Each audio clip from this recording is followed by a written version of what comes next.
दोस्तों, अगर आप स्मोकर हैं तो पिछले 24 घंटे से आपके फेफड़े से ज़्यादा आपकी जेब काँप रही होगी, क्योंकि सोशल मीडिया से लेकर व्हाट्सएप ग्रुप तक, चाय की टपरी से लेकर ऑफिस की कैंटीन और कॉलेज के गेट के बाहर सिर्फ एक ही चर्चा चल रही है।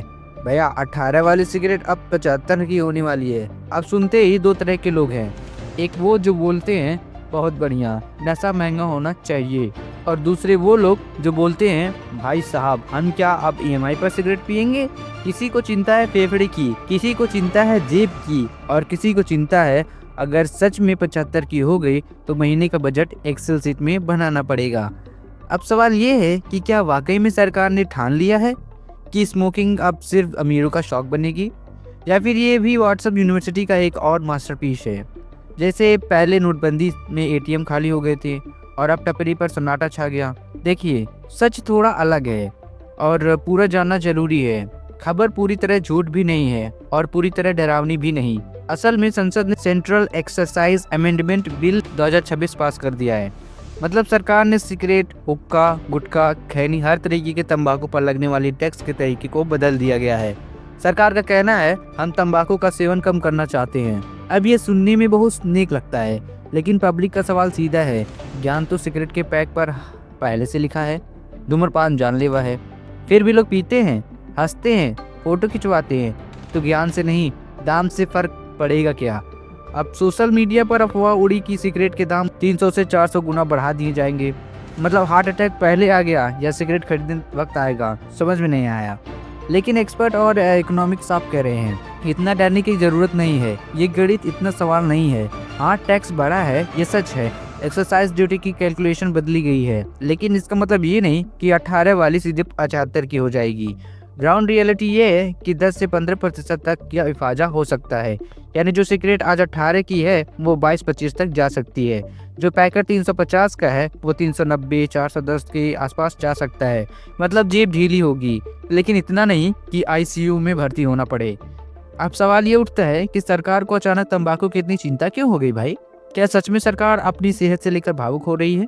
थोड़ा रुकिए, यहाँ एक नहीं दो निशाने हैं। पहला, हेल्थ। WHO का डेटा डराने वाला है। भारत में हर साल करीब 13 लाख मौतें तंबाकू की वजह से होती है। सरकार का लॉजिक है, अगर चीज महंगी होगी तो पुरानी स्मोकर शायद थोड़ा कम पिएंगे, और जो नए बच्चे, स्टूडेंट और जो शुरू करने वाले हैं, इसे कहते हैं प्राइम बैनर। लेकिन दूसरा निशाना और भी ज्यादा असली है, यानी पैसा। मार्च 2025 में तंबाकू पर लगने वाला पुराना कॉम्प्लेसेंट केस खत्म होने वाला था।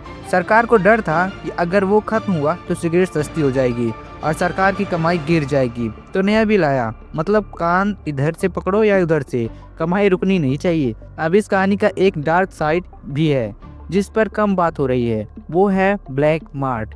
दुनिया भर में देखा गया है कि जैसे कि लीगल सिगरेट महंगी होती है, स्मगलिंग और नकली सिगरेट बढ़ जाती है। और नकली सिगरेट सस्ती क्यों होती है? क्योंकि न क्वालिटी चेक होती है उसकी, और ना ही इसका स्टैंडर्ड होता है, और ना ही उस पर टैक्स दिए जाते हैं। उसमें लकड़ी का बुरादा, ज़्यादा निकोटीन, खतरनाक केमिकल होते हैं। मतलब पैसा बचाने के चक्कर में आप अस्पताल जल्दी पहुंचेंगे या सीधा ऊपर। इसलिए लोग अब मीम बना रहे हैं, भैया बीड़ी का ज़माना वापस आने वाला है क्या? हंसने में मज़ा आता है, लेकिन सच्चाई ये है कि अगर लोग सिगरेट छोड़कर बीड़ी या बिना फिल्टर वाले तंबाकू पर चल गए तो नुकसान और ज़्यादा हो जाएगा।